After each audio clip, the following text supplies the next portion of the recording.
Por que gostamos de decorar as coisas? Naruhodo. Bem-vindo ao Naruhodo, podcast para quem tem fome de aprender. Eu sou Ken Fujioka. Eu sou Altair de Souza. E hoje é dia de quê? Fúteis e úteis. Como puder. Tem uma coisa que eu aprendi viajando que ninguém te ensina. A roupa errada custa mais que peso na mala. É isso mesmo que você ouviu. Tem peças que nem adianta você levar na viagem porque não vai sair da mala. Por isso eu criei uma regra para mim mesmo. Só levar na viagem se não pega cheiro ruim, se não precisa passar e se aguenta firme na durabilidade. E sabe quem é que cumpre tudo isso? Claro, as peças da Insider. É qualidade garantida e tecnologia que te deixa confortável e seguro. Já é julho e você não experimentou Insider? Então use o endereço a seguir para ter o cupom Naruhodo já aplicado ao seu carrinho de compras. creators.insiderstore.com.br/Naruhodo ou clique no link que está na descrição deste episódio. Insider, inteligência em cada escolha.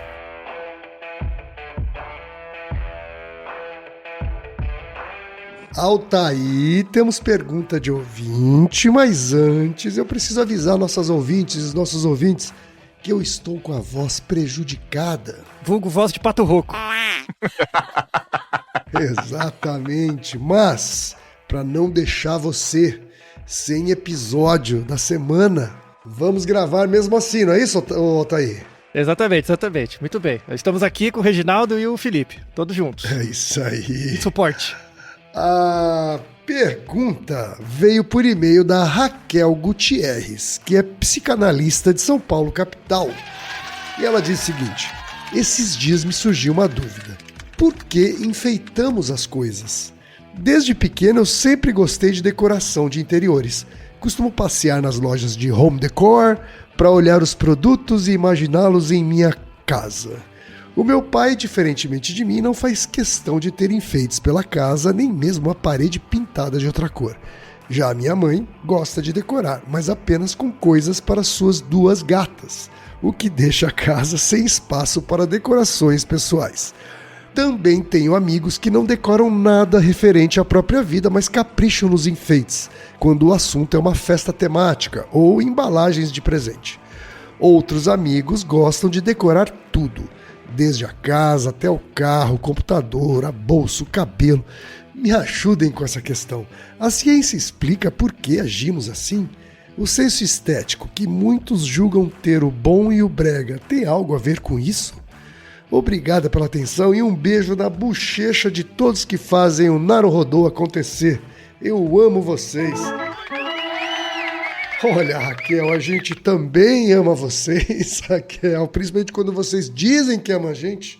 Manda um beijo na bochecha, né, Altair? Sim, muito afetuoso esse e-mail, né? É verdade. Altair, afinal de contas, a pergunta da Raquel, a ciência explica? Sim, explica. E na verdade esse episódio é uma junção de alguns outros. O mais recente é o 462, porque gostamos do que gostamos. Mas tem outros dois episódios, que é o episódio 196, que é Por que colecionamos coisas, e 161, se visitar museus faz bem para a saúde. Tá? Parece que não, mas é uma junção desses episódios assim, principais. Com que idade você saiu de casa? Da casa dos seus pais? Eu saí, acho que tinha 17, alguma coisa assim. Foi logo que entrou foi na faculdade. Foi cedo. Quando você saiu de casa, você lembra do primeiro lugar que você foi morar? Foi um dormitório emprestado. Então, assim, a partir do momento que você começou a morar sozinho, né, você sentia necessidade de decorar os lugares onde você estava? Olha, eram coisas muito mínimas, sabe? Um porta-retrato, nada, por exemplo, que eu tinha que furar a parede. Você não se preocupava tanto com o lugar em si? Porque como o lugar não era meu, então eu acabava fazendo isso de uma maneira menos invasiva, vamos dizer assim, com a casa. E isso até hoje? Não, hoje é diferente. Hoje, até o nascimento da Zendaya, a gente gostava de decorar, assim, a casa com objetos que a gente, enfim, comprou em viagens ou ganhou, né? Mas eu confesso que eu tive que subir tudo de altura com o nascimento da Zendaya e guardei várias outras coisas que não tinham como ser expostas numa altura que a Zendaya não alcança, né? Mas, resumindo, quando a casa passou a ser minha, eu tive mais essa vontade de decorar. Mas isso dependia mais de você ou da pessoa com a qual você estava? Variava. Variava. Às vezes eu estava mais entusiasmado com isso e às vezes eu estava zero empolgado com decoração. Eu vou chegar no ponto central, assim, mas tinha algum aspecto de você, e aí eu falo de você no senso estendido, que tem a ver com você e as coisas que são extensões de você. Pode ser a casa, a roupa, o carro, pode ser uma sala no seu escritório. Por exemplo, quando você trabalhava em agência, você tinha uma sala. Sim. Você decorava mais essa sala do que a sua casa. Não, mais minha casa. Mas tinha alguma coisa? Assim que você se preocupava. Coisinha em cima da mesa. Coisas em cima da mesa. Então, porque na verdade esse episódio ele tem, como sempre, né, tem várias camadas, assim, né? Obrigado pela Raquel, pelo e-mail. Ele é bem legal, na verdade, porque essa coisa de decorar a casa, de buscar decorar a casa, não é pra todo mundo. Não é todo mundo que tem essa disposição, tá? Certo. Mas a grande pergunta por trás do que ela tá falando é assim: qual é a unidade básica do social? Tá? Vou repetir a pergunta. Certo. Qual é a unidade básica do social? Quando você pensa em um fenômeno social, qual é a unidade básica? Qual é a menor unidade atômica do social? O que você acha? Não é uma pergunta difícil. Talvez pessoas que morem juntos numa mesma casa. Isso, mas menos que isso. Menos ainda, você diz um indivíduo? Isso, então, entra nisso. O que eu quero trazer assim no começo do episódio é que a unidade básica do social, muita gente vai falar que é a pessoa, é o indivíduo, né? É aquele corpo. Mas isso é culturalmente construído. Então a sacralidade da noção de indivíduo é algo socialmente construído. Existem culturas em que a unidade básica do social não é aquela pessoa. É mais que isso. Tem a ver com a pessoa e o lugar, ou a pessoa e uma parte da família. Então, por exemplo, eu não consigo entender quem você é se eu não conhecer seus pais. Em algumas culturas, você só tem a noção de identidade do quando eu tenho contato com seus pais. Eu não sei quem você é se não conhecer seus pais. É como se o básico da cultura fosse você e seus pais, por exemplo. Certo. Né? Você é filho de quem? Sabe? E às vezes tem os parentes também, os parentes do pai e da mãe. Às vezes é mais estendido ainda. Só que hoje, na sociedade ocidental, onde uma pessoa, né, aqui esse é um episódio legal para definir o que é uma pessoa. Assim, uma pessoa, o senso de pessoa não é só um indivíduo, mas é um senso de pertença. Uma pessoa é um senso de pertença, é algo que você pertence, ou algo que você sente pertença. A razão pela qual a gente gosta de decorar as coisas, e eu não tô falando só de casa, é porque isso nos dá uma consciência de agência de que a gente é uma pessoa. Se você pega, por exemplo, uma coisa bem estereotipada, pega o morador de rua. O morador de rua, ele não tem uma casa. Não tem uma propriedade, ele é um andarilho, por exemplo. Pega bem típico, assim. A gente tem referências sobre isso. Até pessoas que moram em situação de rua, quando elas vão dormir num certo cantinho lá que elas vão procurar, elas têm certos comportamentos ligados à pertença daquele espaço. Então, de novo, uma pessoa não é só um indivíduo, mas é um senso de pertença. E esse senso de pertença te dá consciência de agência. Então, o que você pertence tem a ver com o seu corpo te pertence, por isso que é uma coisa inalienável o direito ao seu corpo. Qual é a entidade histórico-social que é um indivíduo que não tem pertença do seu próprio corpo? É o escravo. Numa sociedade razoável, tudo bem que essa palavra razoável tem um sentido bem amplo, mas enfim, tá? E a gente tá meio distante dessa palavra. Então, a gente tá forçando o significado dela, né? Mas enfim, tem muitas acepções pra isso, tá? Mas, assim, nas condições normais, uma pessoa é um indivíduo que tem um senso de pertença do seu corpo e de coisas que decoram o seu corpo, das suas extensões, das extensões do seu corpo. Então, por exemplo, muitas vezes a casa da pessoa é uma extensão dela. Ela se vê como pessoa dentro da casa dela. Certo. Às vezes não é só a casa, é o carro. Às vezes é um lugar, né? Às vezes são as coisas que ela produz. Então, como a Raquel mesmo comentou, tem os amigos que não ligam para a própria casa, mas quando vai fazer uma festa se preocupa com todos os detalhes. Porque isso é uma extensão dela, né? Isso é uma extensão da pessoa dela. Então, assim, em algumas culturas, o senso de eu é ligado à família. Você quem não é nada. Você é a sua família. Certo. Eu só consigo entender dentro da sua família. E às vezes é a família nuclear, às vezes é a extensão da família nuclear. São os irmãos dos pais e das mães. Tá? Isso em algumas culturas. Levi-Strauss escreve isso muito bem, né? O que é a unidade básica do social? Depende. Depende da cultura. Na nossa cultura, a unidade básica do social é a pessoa, é o indivíduo, né? Mas esse indivíduo é diferente da pessoa. Indivíduo é seu corpo. É você fisicamente, é o seu aglomerado de células aí, tá? Pessoa não é só um indivíduo, mas é um senso de pertença. É o corpo que te pertence e também coisas que você associa ao seu corpo. Então, por exemplo, você pode não gostar de decorar a sua casa, mas você decora o seu corpo. E aí entra na ideia de tatuagem, entra na ideia de adereços, entra na ideia de roupas, coisas do tipo, tá? E aí tem um sociólogo muito interessante que é o Carl Wertham. Em 1968, ele descreveu assim, por que a gente gosta de decorar a casa, né? E aí ele separa casa de lar, né? Que tem uma separação simbólica, né? A casa é a estrutura mesmo, né? E tem a ideia do senso de lar, que é o lugar onde você pertence e que o lugar pertence a você. Então, você faz parte da casa e a casa faz parte de você também. E aí, quando você pensa um lar, a casa é uma unidade transacional. Você faz transações dentro da casa, e não é transação financeira. Você faz transações de valores, de sentidos dentro da casa, né?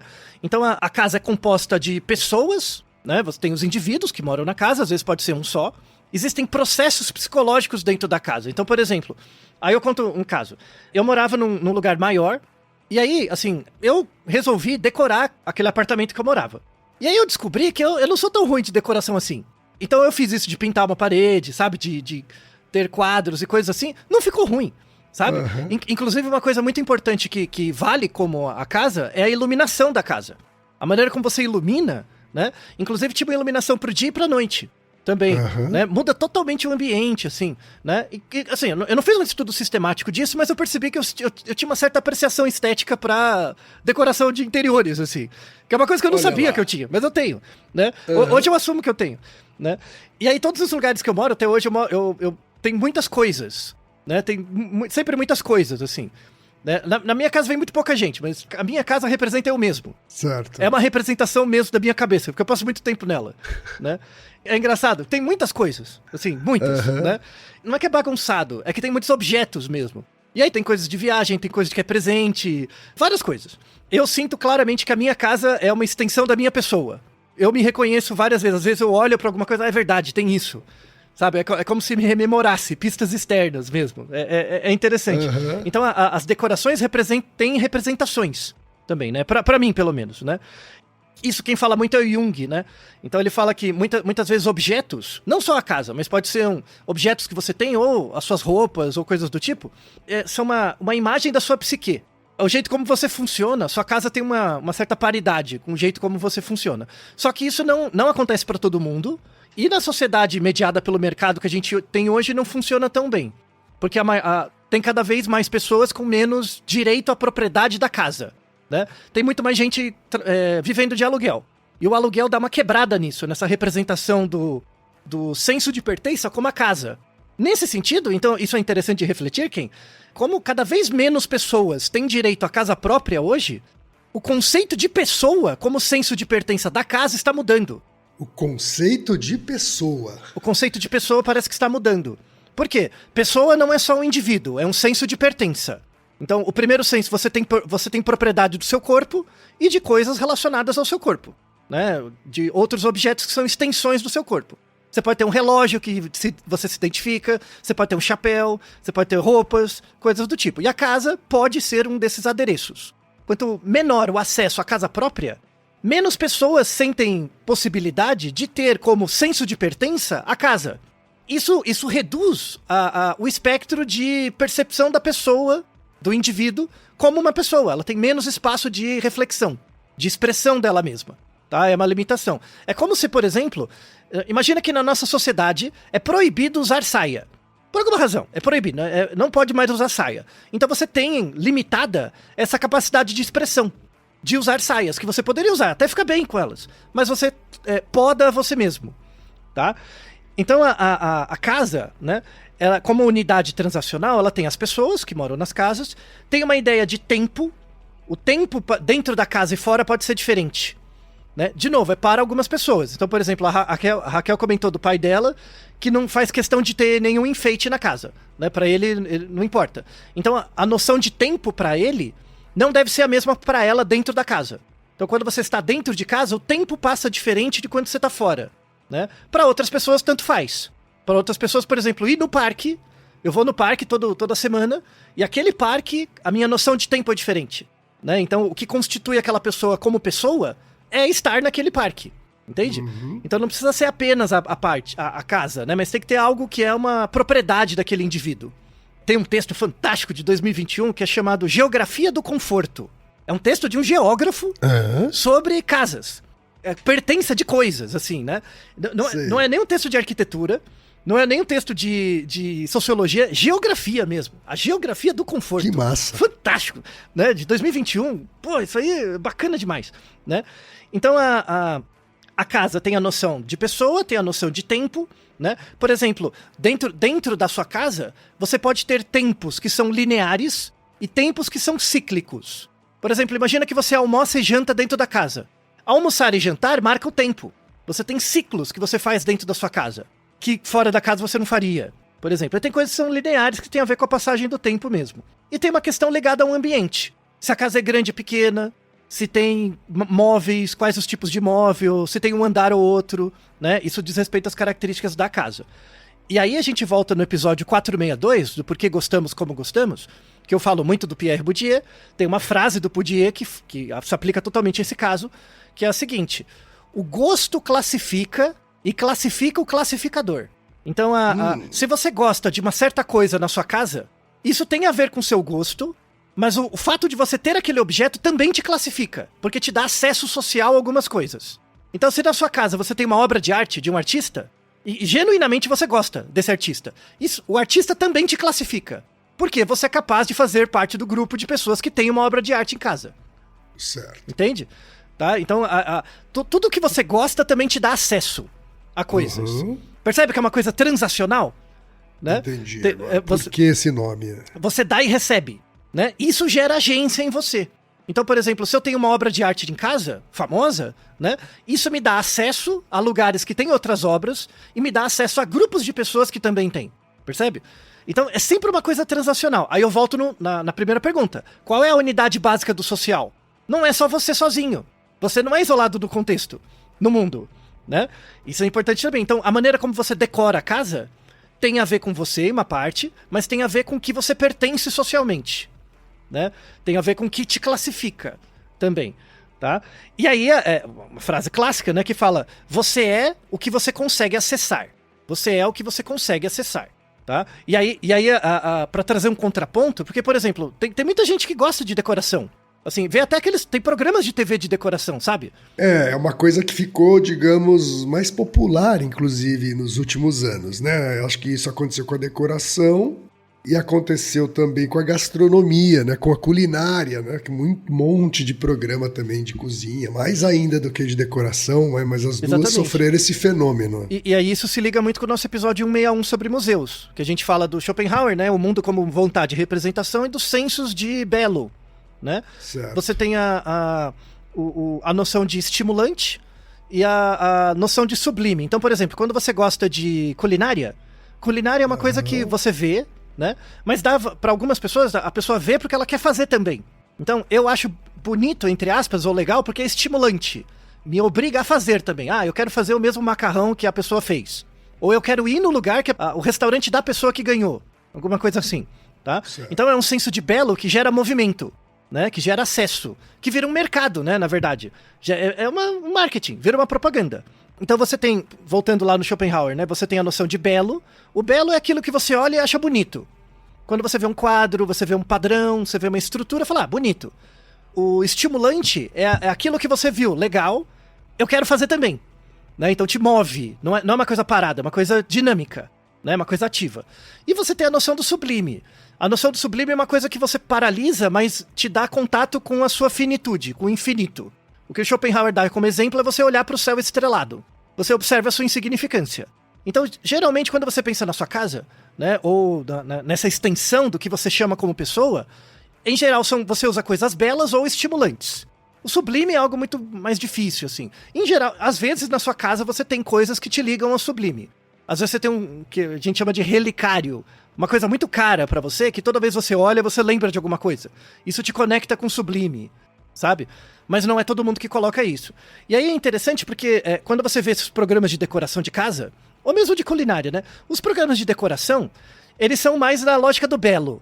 Você vê estruturas, você vê simetrias, né? Você vê coisas, casas bonitas, assim, ou pelo menos que você julga bonito, cenários bonitos, coisas do tipo. E quando você olha para programas de culinária, é mais o estimulante, né? Só que aí, claramente, e a gente volta no Bourdieu de novo, você sabe que esses programas de TV têm também uma lógica cultural por trás de dominação de classe. Porque são casas que parecem hotel, assim, um negócio meio padronizado, eurocêntrico, né, o norte-americano. E aí eu quero dar um contraponto. Eu não sei se você conhece uma professora do Mackenzie, que é a Esther Carro. Carro mesmo, de dirigir. Esther Carro. Não conheço. A Esther Carro é uma professora do Mackenzie formada em arquitetura. E ela ganhou prêmios até. Inclusive ela tem um trabalho de mestrado, né, que são caminhos circulares para a regeneração socioambiental. Ela tem um trabalho muito interessante de estética e de recuperação de locais em comunidades. Na favela mesmo, sabe? É muito legal o trabalho dela, muito interessante. Vale a pena ver como um contraponto desses programas, né, de TV. Então ela tem um canal, um perfil, né, no Instagram, por exemplo, que ela mostra as reformas que ela faz. Então ela pega, por exemplo, casebres, assim, de 10 metros quadrados, às vezes menos, e reforma tudo, sabe? Isso vira como um trabalho de arquitetura para a universidade. Assim, fantástico, muito legal, muito, muito interessante, e mantendo os valores assim, explorando as funcionalidades de espaços pequenos, respeitando a cultura da comunidade, né? Muito legal. De certa forma, então, dando acesso a essa capacidade de aplicar um senso estético, assim, na casa, para pessoas que normalmente não têm recurso para isso, né? Exatamente. E nesse sentido, você dá civilidade. Você dá acesso à pessoa ao indivíduo ter uma noção de pessoa. Porque ela sente, de fato, pertencente àquele lugar. Muito legal esse trabalho, hein, Altair? Ainda mais legal agora que eu entendi essa nova camada que você está colocando aí. Pois é fantástico. Então essa dimensão cultural, né, dos processos dos indivíduos em relação com as coisas, é muito interessante. Assim, é muito legal. Mas pensando agora do ponto de vista da causa eficiente, né, que diz respeito ao comportamento do indivíduo, né? Então, por exemplo, a sua casa... Faz quanto tempo que você mora na casa que você mora hoje? Na que eu estou hoje faz 5 anos. Isso. Então, a sua casa hoje é familiar para você. Quando você se mudou para ela, assim, tem uma certa estranheza no começo, não teve? Sem dúvida, até porque eu estava morando num apartamento antes dessa casa. Isso, e aí você vai, né, tem adaptações, tá? Hoje é muito coisas que você antes se incomodava, agora ficou natural, né? Como é que isso acontece na nossa cabeça, né? Isso é chamado, tipo, teoria do processamento de fluência. Quão fluidas as coisas são para você, tá? A teoria do processamento de fluência, ela descreve, por exemplo, quando você vê um estímulo várias vezes, você se habitua com ele e ele se torna mais fluido para você, ele se torna mais comum. E aí a ideia é que quando você tem uma fluência perceptual de alguma coisa, é que ela é mais familiar. E quanto mais familiar é uma coisa, melhor você processa o tempo. Mais rápido o tempo passa para você frente àquele estímulo. Então, quanto mais familiares as coisas em torno de você, em tese, mais fluido é para você processar o tempo. Porque as coisas são mais familiares. Então, uma das razões pelas quais a nossa casa se torna a nossa casa é porque o tempo passa mais rápido quando a gente está nela. Porque você está circulado de estímulos familiares. Certo. O familiar, então, ajuda a dar a sensação de que o tempo está indo mais rápido. Ele vai um pouco mais rápido. Então, por exemplo, você tá em casa no meio das suas coisas, fazendo coisas, o dia passa mais rápido, né? Assim, se o lugar... E aí o trabalho da Esther é muito importante. O trabalho da Esther Carro, por exemplo, entre outros pesquisadores, né, da área de engenharia ou de... arquitetura, né? O fato de você criar um espaço para você que seja familiar, que seja agradável para você, gera uma fluência de processamento maior, o tempo vai passar com mais fluidez. Em geral, as atividades que você faz dentro daquele espaço são mais fluidas. Você tem mais foco, né? Não quer dizer que você pode ter que ficar morando num apartamento de 20 metros quadrados o tempo todo. Não é isso, né? Mas o seu trabalho se torna mais eficiente ali dentro, né? E aí você vê necessidade de sair, Você sai, faz outras coisas e quando você voltar, não é aquela coisa opressora. Isso é uma preocupação que eu pessoalmente tenho, assim.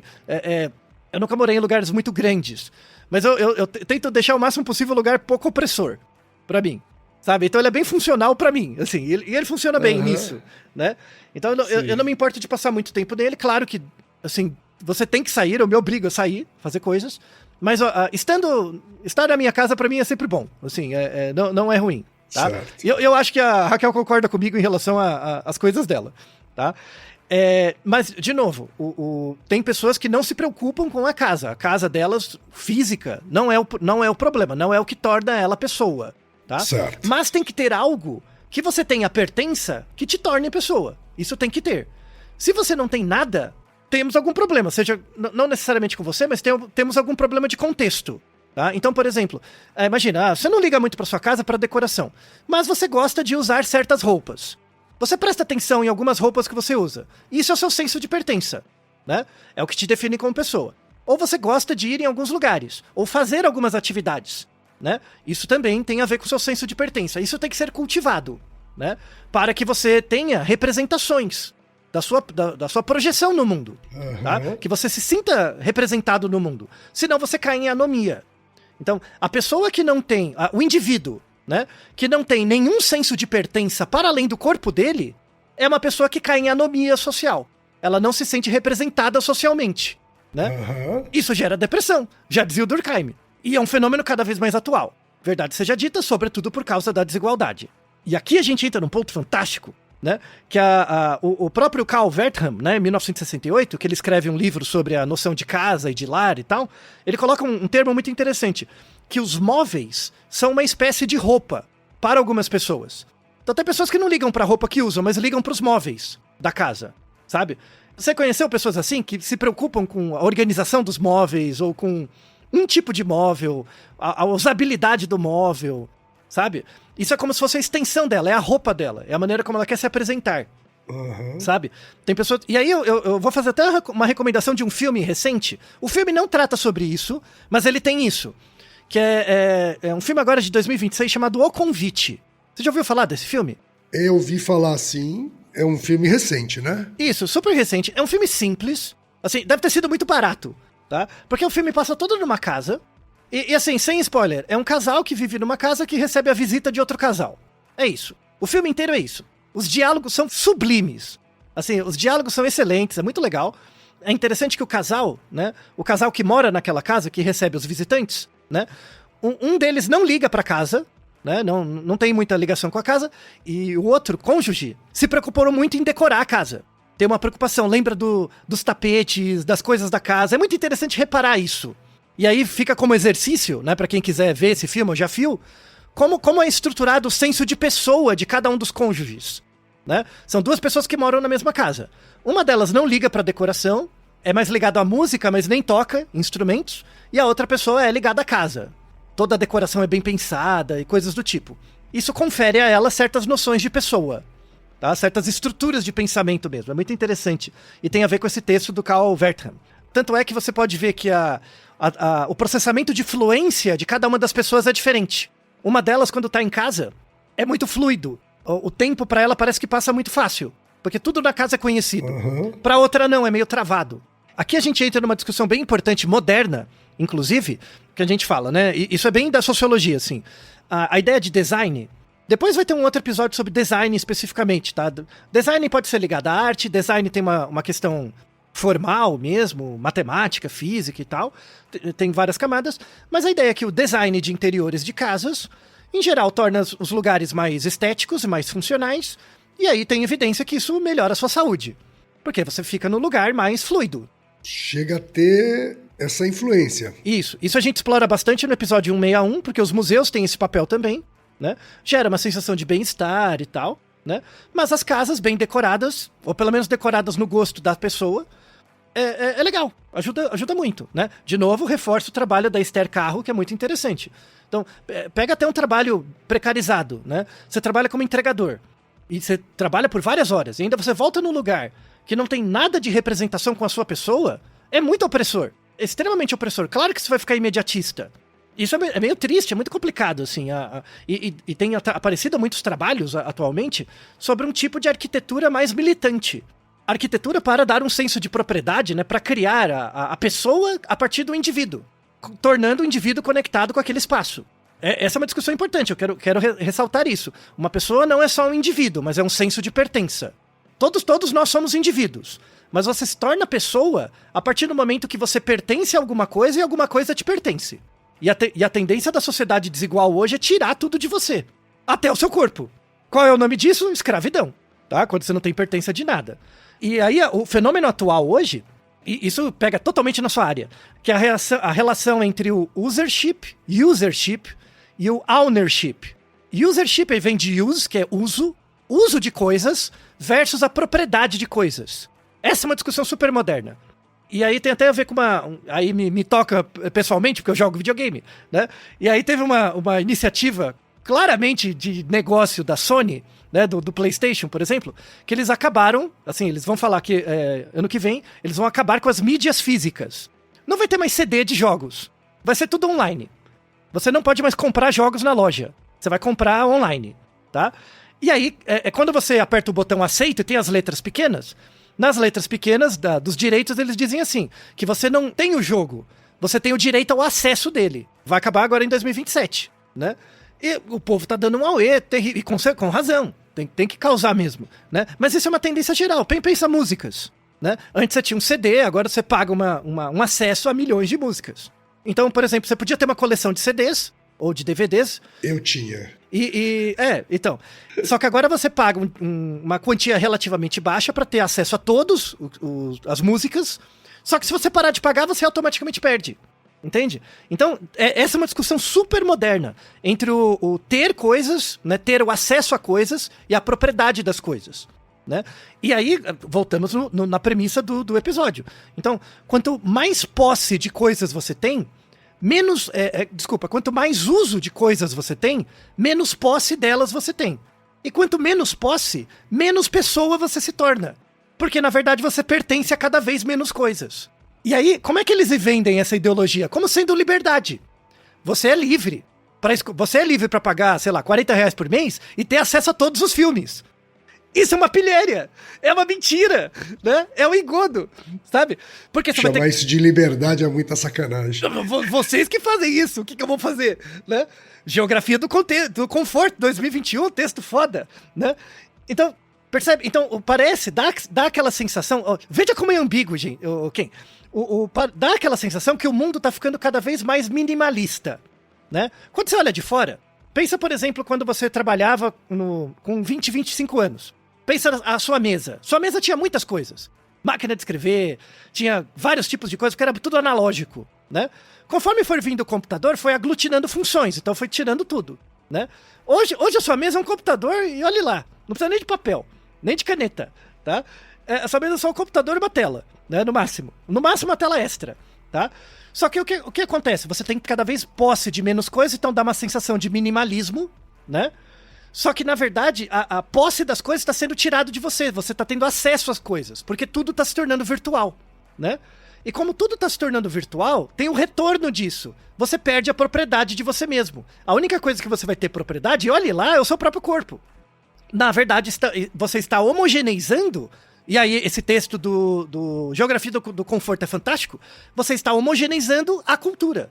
Você está tornando você está tirando das pessoas a capacidade de possuir coisas, logo elas se desidentificam, tem uma desidentificação das culturas. Eu não consigo saber mais se você é japonês ou brasileiro, porque a gente tem os mesmos objetos, e eu não sei o que você tem acesso, e nem você sabe, né? Sim. O tempo todo você está pagando e parando de pagar, você está ganhando e perdendo coisas, você vira tipo um camaleão, só que com cada vez menos cores, entendeu? Até o ponto que a gente vai ter a mesma cor. Ele vai ficar igual. Tudo igual. Né? Ou seja, a anomia completa. Ai, que desgraça. Né? E o que a gente faz com isso, Ken? Me fala. O que a gente faz com isso, Altair? Pois é. Eu não quero ser igual a todo mundo, Altair. Não, a questão não é ser igual ou diferente. Né? A questão é que você está perdendo cada vez mais a possibilidade de se sentir pessoa. Esse é o negócio. Você não tem mais essas representações da decoração na sua vida. A sua vida perde as cores. E isso você tem total, e tem um artigo fantástico sobre isso, mostrando que as tendências de arquitetura de interiores, tá ficando cada vez mais com cores mais pastéis ou pro branco e mais padronizado. Exato. E isso vale para várias coisas, né, Otávio? Vale para estética de cafeterias, vale para cores de automóveis, né? Estamos perdendo as cores, Kim. Já vi várias comparações de fotos de outras décadas com a da atual década e você vê uma perda de cores mesmo. Isso. Então, qual é a grande função, né? Por exemplo, de você decorar coisas, sobretudo a sua casa, né? É te dar uma imagem de selfie. É melhorar a sua imagem de selfie. Poxa, meu dia deu todo errado e tal, mas pelo menos eu volto pra minha casa e eu vejo que tem as minhas coisas, sabe? Mas nem isso você tem mais, Kim. Porque você paga a assinatura de tudo e você só tem acesso às coisas e não propriedade delas. Uhum. Eu queria ver, sei lá, eu pegar o DVD do filme do Scarface pra ver pela 37ª vez. Nem isso eu posso mais. Porque não tem mais a máquina com o DVD. Ai, meus ovos. Dureza. Complicado, viu, Kim? Complicado. Então, de novo, essa lógica de mercado, né? Na verdade, esse conflito mesmo, né? Do virtual e do presencial, né? Do analógico e do digital, é uma coisa cada vez mais frequente. E aí eu até divido um trabalho recente, assim, super recente, que fala disso. Por exemplo, atividades culturais, né?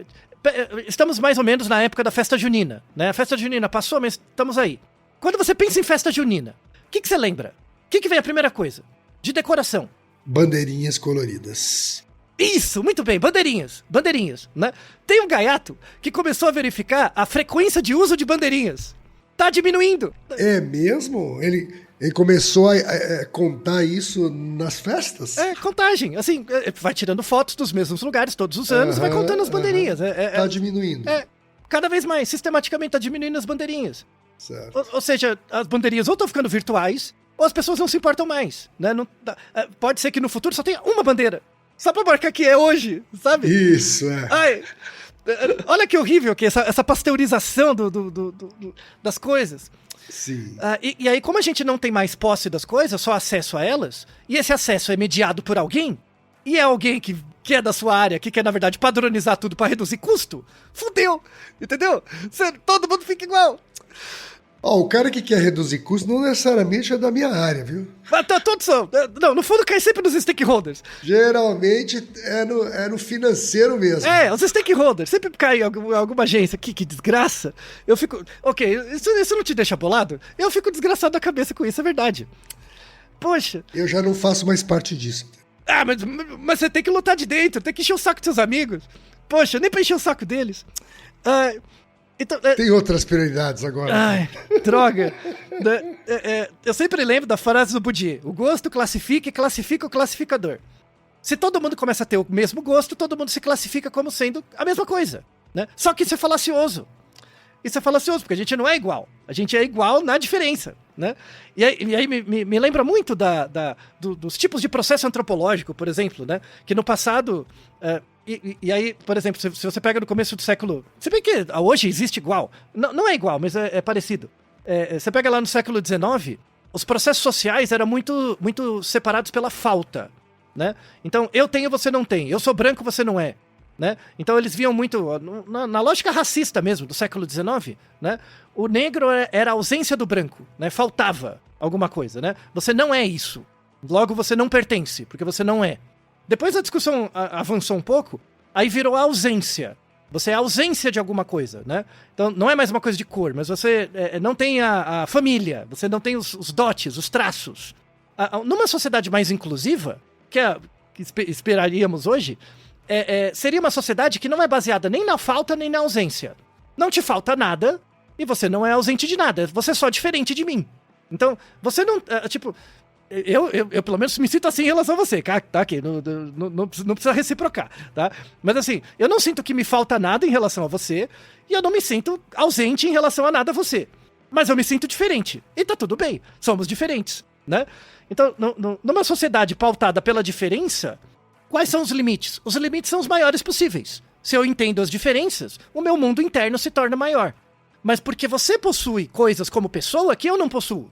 A gente tem posse de coisas. Mas a partir do momento que a gente é tirado da gente essa posse, a gente só tem o acesso, a gente fica cada vez mais igual, né? E dá a sensação que a gente tá mais próximo, mas não tá. Não tá ficando cada vez mais igual. A gente tá, na verdade, entrando os dois em anomia, né? É a melhor forma de recrutar um soldado. Como é que você faz um soldado? Você vai entrar lá na CPOR, no tiro de guerra. Qual que é a primeira coisa? Corte seu cabelo, põe a mesma roupa. Isso. Todo mundo igual. Dorme na mesma cama, come a mesma comida, faz tudo igual. E a mesma coisa você faz numa prisão também. Muito bem. E não diferencia muito um do outro, né? Só a doutrina, né? Mas enfim, percebe o problema? Né? Então, essa discussão tem várias camadas. E aí, pra fechar o episódio em relação a isso, não tem muito uma resposta, mas isso, na verdade, é uma descrição social do que a gente tem hoje. A gente gosta de decorar as coisas, seja a nossa casa ou coisas que nos pertencem, a gente tem essa tendência a decorar. Isso faz parte da constituição da nossa subjetividade, mesmo, do nosso senso de pessoa. Isso tem em todas as culturas. Mesmo culturas que são caçadoras-coletoras ou são nômades, as pessoas têm pequenas propriedades que elas adornam. Seja o corpo delas, seja pequenos adereços, todo mundo decora algo para se diferenciar, para ter um senso de eu, e aí ter um senso de pertença àquela comunidade.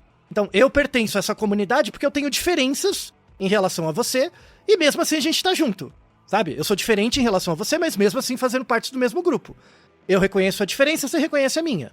Isso seria uma sociedade boa, né? O problema é que está acontecendo exatamente o contrário. Você vê pelas tendências de arquitetura que está aumentando a tecnologia, os aparatos tecnológicos estão aumentando, mas eles aumentam necessariamente para aumentar a funcionalidade, mas não necessariamente a pertença.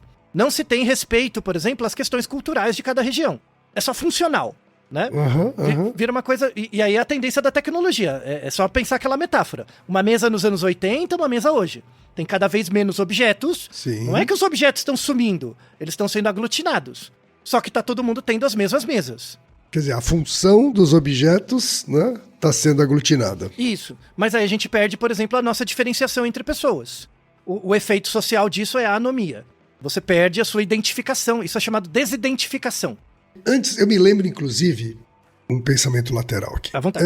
Que eu cheguei a ver o trabalho de um fotógrafo que era sobre mesas de trabalho. Uhum. Ele fotografava mesas de trabalho das pessoas, mostrando como era muito personalizado, né, Otávio? Isso. Você imagina como é que era a exposição, assim, eram mesas muito diferentes umas das outras.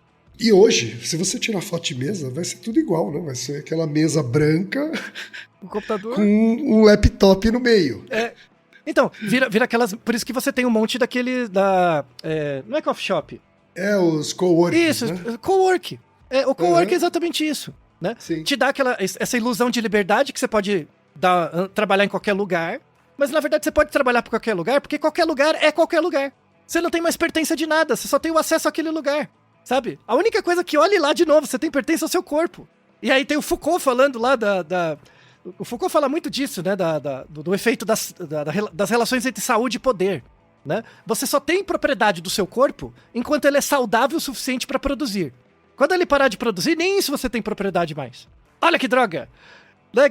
É complicado. E é por isso que tem um monte de jovem agora, porque nós somos pessoas mais velhas, né?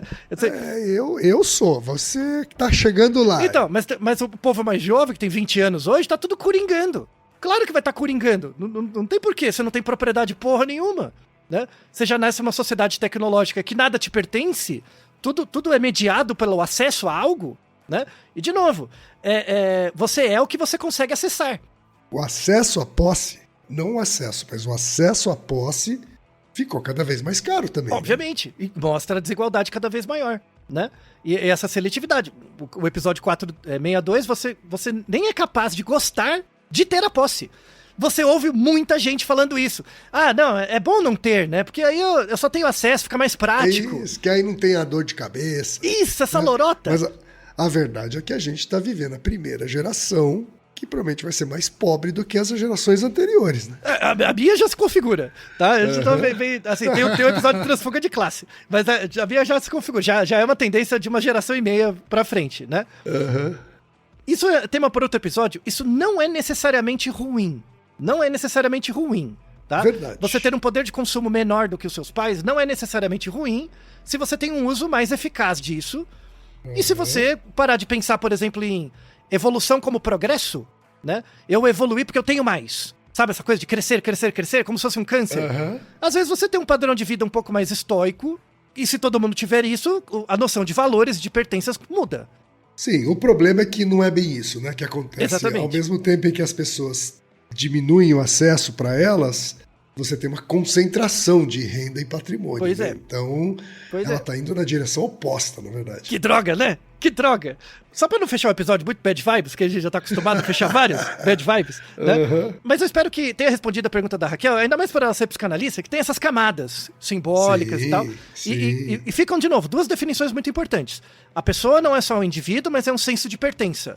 O seu corpo não é a única coisa que tem que te pertencer para você ser uma pessoa. Você tem que ter a posse de certas coisas da sociedade. Seja um lugar, seja um objeto, seja uma decoração, qualquer coisa. Então, se você tem essa posse, você se identifica como pessoa, e toda pessoa é pertencente a um certo contexto social e cultural. E aí você não cai em anomia. O que tem acontecido, e aí essa discussão muito importante entre uso e posse, entre aluguel e propriedade. A maior parte das pessoas estão alugando coisas. Você tem no mundo inteiro, seja no mundo desenvolvido ou não, crises de aluguel. Várias grandes cidades, Airbnb, todos esses problemas refletem isso, tá? Então você está tirando cada vez mais o acesso das pessoas ao bem e dando apenas ao acesso ao uso das coisas. E isso diminui a capacidade das pessoas, dos indivíduos, de se sentirem pessoas, né?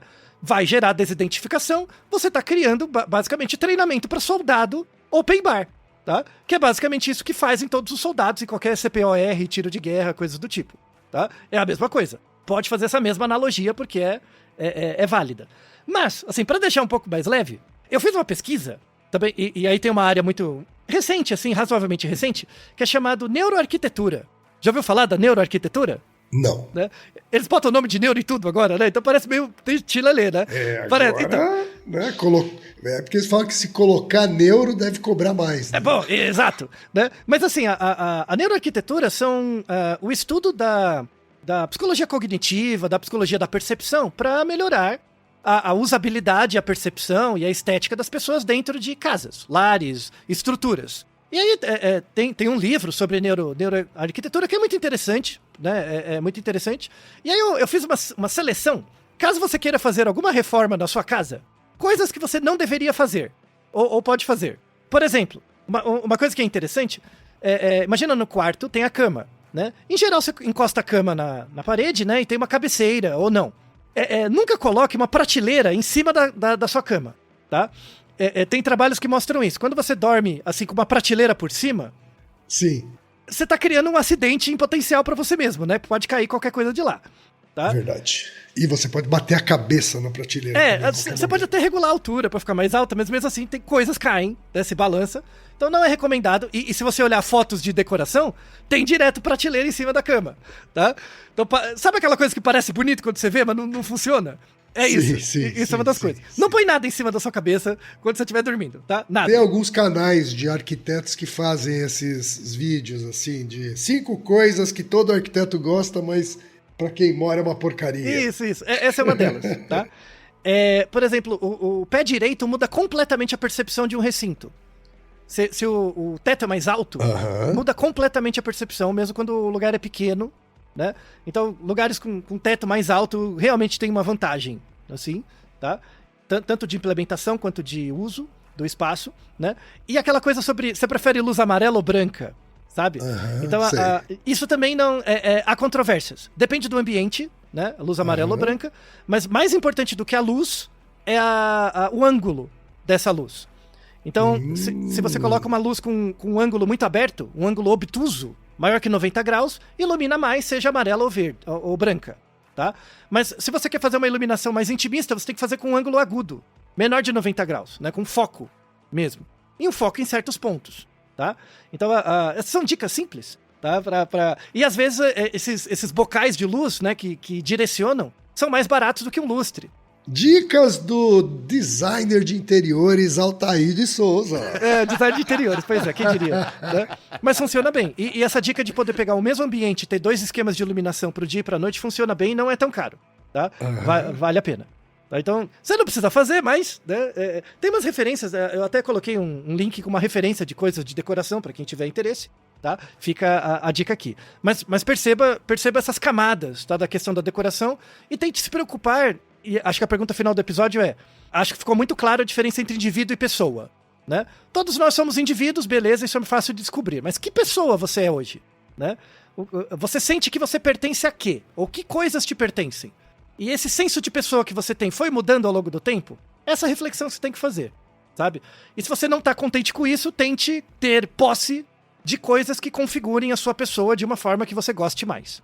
Olha, sempre foi pra mim intuitiva essa coisa da posse ajudar a ter noção de pessoa, mas eu não sabia que era algo tão diretamente relacionado assim. E algo super moderno. Essa é uma discussão super moderna. Tá? Essa discussão entre uso e posse só vai aumentar, só vai piorar. E tem repercussão em todas as áreas. Então, esse episódio é uma forma de responder a pergunta da Raquel, mas trazer essa questão à tona, que vai se tornar cada vez mais presente. E é interessante, né? Porque poderia, sei lá, o senso comum poderia nos levar à uma conclusão oposta, né? De que não ter posse dá mais ênfase ao que eu sou e não ao que eu tenho, isso, né? Muito bem. Mas o que eu tenho faz parte do que eu sou. Exato, porque você não é descolado do contexto. Essa essência, na verdade, é construída na interação com o ambiente. Se o ambiente é mais pobre, você vai se empobrecendo internamente também. Legal, né? Muito legal, tá aí. Acho que a nossa amiga Raquel vai ficar feliz com a resposta. Isso, uma prova de amor pra ela, já que ela disse que ama a gente. É isso daí, então. E Naruhodô, ilustríssimo ouvinte! E você já sabe, aqui no Naruhodô, quem faz a pauta é você. Você tem alguma pergunta pra gente ou quer comentar algum episódio? Escreva pra nós. podcast@naruhodô.com.br. Repetindo? podcast@naruhodô.com.br. E lembre-se, mande nome completo, idade, profissão e a cidade de onde você está falando. É isso aí. なるほど。 Esse podcast é apresentado por b9.com.br.